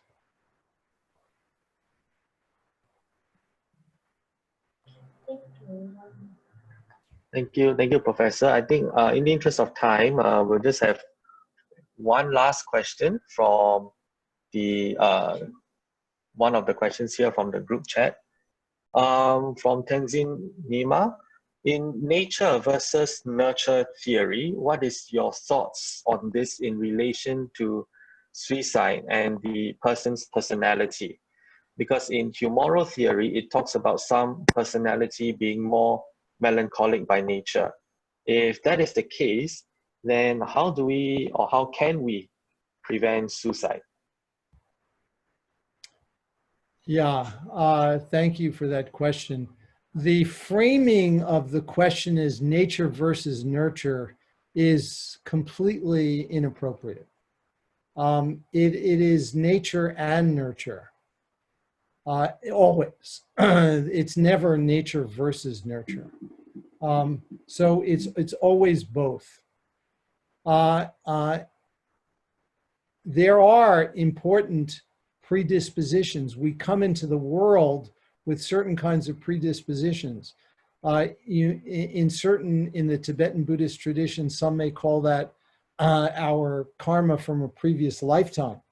Whatever it is, we come into the world with certain predispositions. There's no denying that. But it's also the case that the extent to which these predispositions are expressed or are modified very much depends on our context, on our environment, on our conditions of nurturing over the course of early development, and on the extent to which we are training our mind. And so, you know, the prevention of suicide is complicated, but I think that fundamentally it requires that we begin with programs to train the mind very early on in life. We don't see kids age 5 ever committing suicide. It doesn't happen at age 5. This is a time when we can begin to introduce strategies to promote positive development. We've developed a kindness curriculum for preschool children age 5, and we've demonstrated through rigorous scientific research that this curriculum actually can help children move on a more positive trajectory.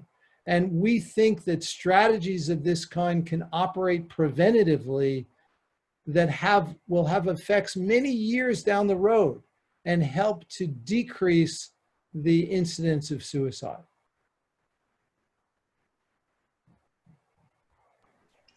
Thank you, Prof, for your answer. So I think now we will move to the combined question and answer segment. Okay, thank you. So, thank you everyone. So welcome back to our main meeting room now, and we hope to have some very insightful sessions with our 2 experts on brain and mind. And we will now have our 4th activity, which is a combined Q&A with both our speakers. So it will be the same format as what we had just now, and I'll hand over now to our moderator, Leonard, and Brother Wilson. Thank you. Hi, thank you, Wayne. So welcome everyone back to the main session once again. So we're now at the combined question and answer segment for both our guests. So once again, if you have any question, please feel free to use the raise hand function, or you can type out your questions in the group chat, and we will ask them on the for you to our guests. So I think to start off the combined Q&A session, we have one of the questions that you have submitted earlier during in the registration phase. Okay, so one of the questions we have here is from Barry. He asks, sometimes we young people feel insecurities between our friends, and social media tends to make it more possible for us to have different kinds of insecurities. Do you have any suggestions on how to overcome that? Maybe we'll have Prof to answer first. Yes, so thank you for asking that. There is certainly scientific evidence that shows that social media can have negative influences on our adolescent development. And I think here, again, the importance of simple practices that we can do on a daily basis to help us develop more resilience and skills of well-being are really important. And particularly during adolescence, practices around insight to help us appreciate the insubstantiality of the self and to help challenge the idea of a reified, continuous, permanent sense of self is really important. And these practices are simple and accessible. And so I think that this is something I would encourage teenagers to explore. And I think you will find that it could be very beneficial. Thank you, Prof. Geshe, do you have anything to add for this question? Okay, so basically, this question reminds me of the Albert Einstein's biography, where his son, when he was very young, he was learning how to cycle, use bicycle. And Einstein, from distance, he sent a letter to his son saying that if you don't want to fall, keep cycling, keep moving, then you will not fall. This is what his advice. So this has a great bearance with this question here. The social media, in fact, the youngsters, they are being newly exposed to the outside world. The youth, adolescents, they are newly being exposed to the outside world. And then this is, this is how they have to grow. Now the elders, some elders, they're very rigid, right? And then the mother or the father say, hey, where are you? And the daughter or the son, right? I have no privacy, this is the problem. So controlling. So whereas the parents, the elders, they should be able to give the full picture. Okay, this is A, this is B, this is C. Don't think that A is the only reality. There's a B reality, C reality. Give the bigger picture, and then from distance, keep observing it. The social media, say the social media has lots of information, A, B, C, non-A, non-B. There are all this information there. So tell the child, inform the child that social media does not necessarily represent the reality. So keep in mind that if there is somebody, so social media is like somebody who is happy to provide you information, provide the information, and that is a benefit to himself or herself, which means there's selfish interests involved there. There's agenda involved there. So this information you have to give. And if you don't believe that there are the various social media, and from there you'll get the information from different angles. So you have to give the broader picture, that the child be exposed to the broader picture skillfully. This is so important. And then the child will not be lost. Otherwise, many of the children, they suffer because they think that this is the reality. In fact, the similar thing happens in some place I know, right? So there's this news, and then the person starts panicking. I said, okay, don't believe in this news. And if you start becoming panicky, then stay away from the social media for the time being. Get the information, keep yourself updated, but don't be too exposed to the social media. This is what I always tell. Thank you. Thank you, Geshe. In the interest of time, I think we can only afford to have just one more question. Or maybe in the interest of all our participants, we have some of you who have raised your hands, so I'll get maybe one or two of you to ask a question together. Then maybe our panel can answer them together as well. For those of you who still have many dying questions you want to ask our panel, they can email in, right, to us, and we will direct your question to our panel. Okay, so maybe first I'll call on Sun Hao to ask a question and introduce yourself, and then ask your question, and then if you like to direct your question to any of our panel. Yeah. Geshe, and also thank you, Professor. So this relates to, I think, because now some questions already asked, but this is a personal experience.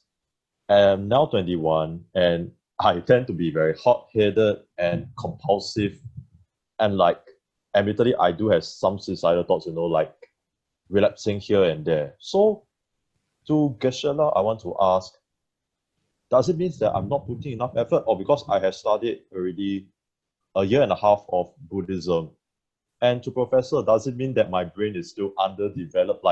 Why is it that I tend to, despite having studied Buddhism for such a long time, I tend to, fall into despair quite easily and getting very angry quite easily? I know, hey, it's logical, but I tend to fall back into the emotional side. Thank you very much. Okay. Thank you, Sun Hao. Maybe we'll ask Raymond to ask your question as well.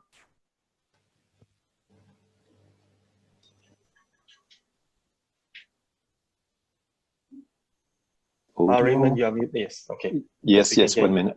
You hear me? Yeah, can you? Yes, okay, let's just, okay. The question is very simple. I'm listening to the people and just to the previous one, and I feel very, very touched. I've been disconnecting from the Facebook account that I had. I'm 62 actually, soon. And still, this was my way to connect with the people from over the planet, the Dharma friends, and everyone I love, and the really, really upgrade my life by sharing teachings. As this one this morning, that's why I'm here, because of a friend on Facebook, a friend I know from India. And the things that I'm asking here is, what can we do with all these people that are in so much distress in their mind, while they are carried by these misleading pseudoscientists that comes on Facebook and all those people, and they really think that they are wise in what they think and what they want to share with you.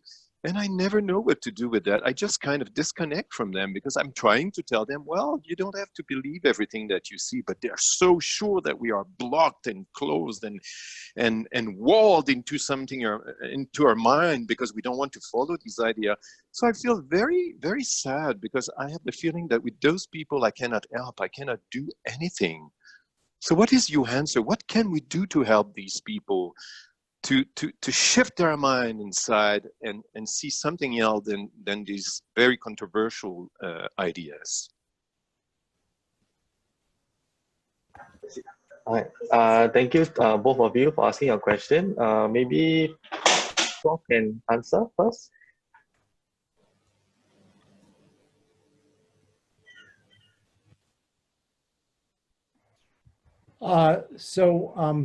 Thank you for asking these questions. With respect to the first question, the brain continues to develop through at least the early 30s. So for those of you who are still in your 20s, you should just rest assured that your brain is continuing to change. And so if you feel a little hot-headed, as you put it, that will surely change over time. And so I would encourage you to be patient with yourself and to cultivate simple qualities of awareness, which can help to become aware of the impulses to be hot-headed before you actually express the behavior. This can be enormously valuable. With respect to the second question about how we can shift minds and so that they're not swayed by pseudoscience, I would simply say that this is a big problem, I think, in today's world, where there are lots of strange and very questionable kinds of ideas being promoted on the internet, and that we need to be cautious about. But I think that ultimately wisdom will prevail, because the force of global science is much stronger than the force of pseudoscience. And so while it is sad to see some people come under the sway of pseudoscience, I think that when you look at the global picture as a whole, I actually think one of the consequences of this pandemic is going to be the cultivation of more respect for science, because the scientific experts are the ones who are going to prevail in their wisdom around this health crisis. So, so I think that there is some cause for optimism. And of course, I think that science education across development will be very important. So thank you. Okay, thank you for the answer, Professor. We'll continue with Geshe for some Q&A later. So maybe invite Professor to give us some closing remarks. When I send that, you have to go for next appointment. Thank you, Professor. Yes, so I simply want to express my deepest appreciation to all of those who helped to organize this event, and to my dear friend and colleague, Geshe, who contributed his words of wisdom, which we all have benefited from. So thank you all so much. And I very much believe that it is through the young people that this world will change in better ways. And I would encourage you all to join this journey to be part of the solution by cultivating your own well-being and taking responsibility for your own mind in a way which I think will contribute to this world being a better place. So thank you all so much. Thank you, Professor. Thank you so much for your time. Good to speak to you again. Thank you. Thank you. I will then leave, and thank you so much. Thank you, Professor. Okay, we will continue with, we have 10 more minutes just for Q&A. So I think, Leonard, I hand over to you. We'll continue with 10 more minutes for Q&A before we invite Geshe to give the closing. Okay, thank you, Wayne. I think maybe Geshe, do you have any response to the question that was asked previously? I think one of them, Sun Hao, directed his question at you, asking about his study of Buddhism and how he has developed thus far. Okay, this is a very serious into Buddhism for many years, but they still remain the same. So here, in fact, I'd like to just share with you that one of my relatives he very pious, and he has Buddhism for like over 20 years, spending minimum 3 hours of prayers every day. And after 20 years, one day he came to me, told me that, okay, now I realize they not changed by any means. Say 20 years ago, what I was before, today is just same person. While I've been so pious, doing the Dharma practice, meaning the prayers and so forth, every day, like 3 hours, 4 hours every day, but no change. I said, okay, Dharma practice doesn't mean just the recitation. Your change is the change of the thing. Your thought process has to be changed. Somebody on the same, somebody tells you that how are you? Then how you respond. There are two ways of responding it. Okay, are you my doctor? This is one way of responding. Another way of responding is, you're so kind, thank you so much, thank you for being so considerate of me. So when you say, thank you so much for being so considerate of me, for asking my well-being, thank you so much. Your mind, there's a tremendous peace there. Are you my doctor?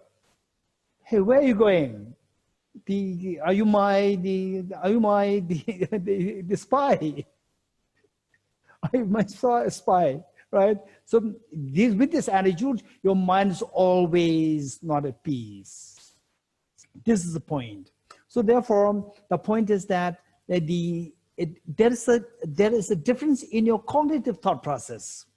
So we have to change the cognitive thought process. So short-tempered meaning, say when you say, how are you? Are you my doctor? Which means that you are, unhappy. So, oh, the person is very short-tempered. I asked the well-being, and the person said that, are you my doctor? Right? So this is what is happening. So the point is that we have to change our cognitive thought process. We change the cognitive thought process, and your feeling will be changed from unpleasant to the pleasant feeling. And then you'll be a very happy person. So how to change this? So just saying prayers and just frustrations, offering incense, it will not change your thought process. So these activities will help us, but then finally we have to actually engage in the thought process. For example, preparing the utensils. They are required for your preparing your food. But for the actual food, there must be the ingredients. Without the ingredients, only preparing the utensils will not fill your belly.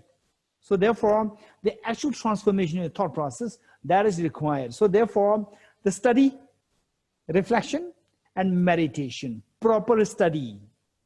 And if you Liu Sun Hao, if you're from Singapore, then Singapore, there are very good Dharma centers, Tibetan Buddhist Center, there's Geshe Yundena there.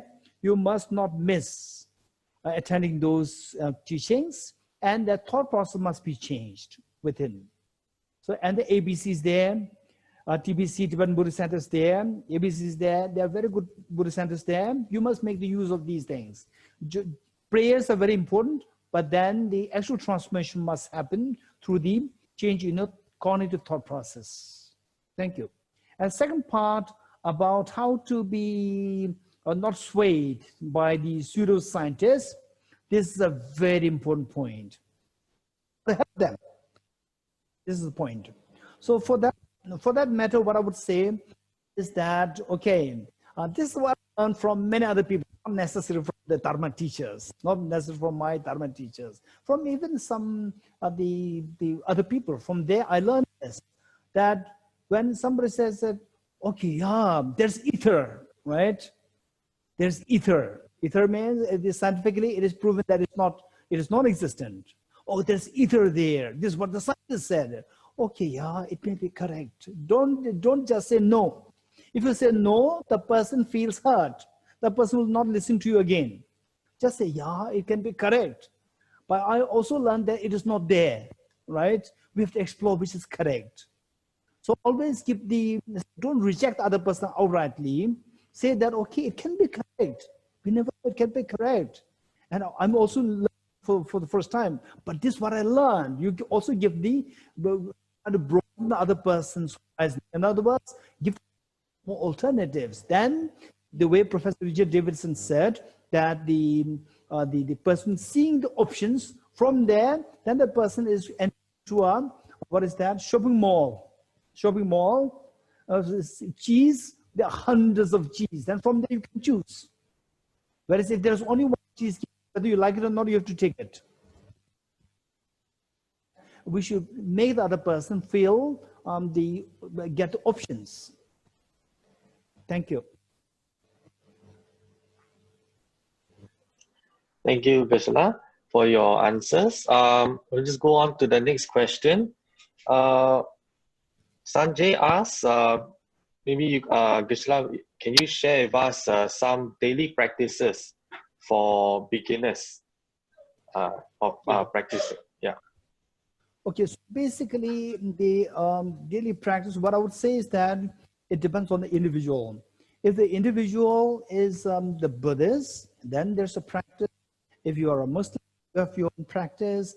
Again, whatever religion that you're following. If you are secular, if you don't believe in any, if you're more like an atheist, non-believer, you have your own practice. So finally, the point is that whether you're a believer or not, what is so important is that our mind, the well-being is the well-being of your mind. This mind, well, your one with a tremendous well-being. If you look at the brain, you can see the particular structure, very different brain structure there.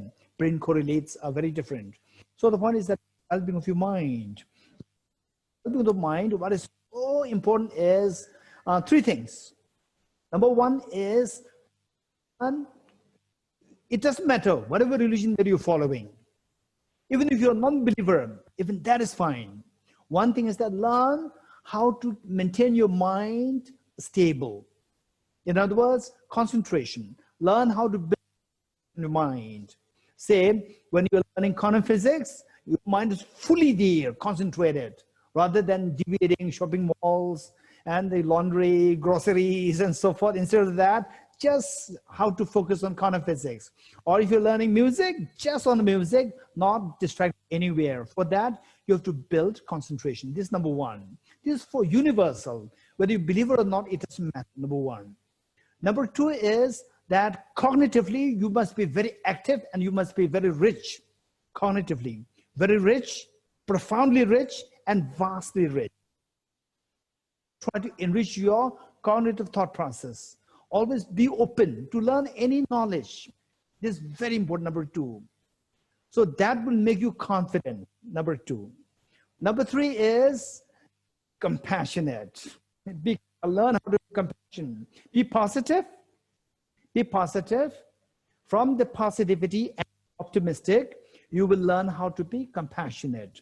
So with compassion, the immune system builds up. This is extremely the secret of building your immune system. Just practice compassion first. The first step is be positive. Learn to be positive. Learn to be positive. Never be good at saying no. Never be good at saying no. Just see if you can say yes. The time being, don't say anything. Remain silent rather than saying no. Don't be good at saying no. If you become good at saying no, you will never grow, because you don't have to think how to make it happen. When you say yes, you have to think how to make it happen. When you think, you grow. So therefore, first be positive and optimistic, and from there, learn how to be compassionate, not necessarily for others, for your own immune system, for your own well-being. So these 3 things, if you can do on a basis, take a dose of concentration practice, take a dose of cognitive thought process by reading some materials, and take a dose of compassion. Just be mindful, be aware that I should be positive, I should be optimistic, I should learn how to say yes to others to make others happy. If these 3 things, if you do, you as a Muslims can do that, you as a Buddhist can do that, you as non-believers can do that, anybody can do that. Finally, you benefit. It is your well-being. Thank you.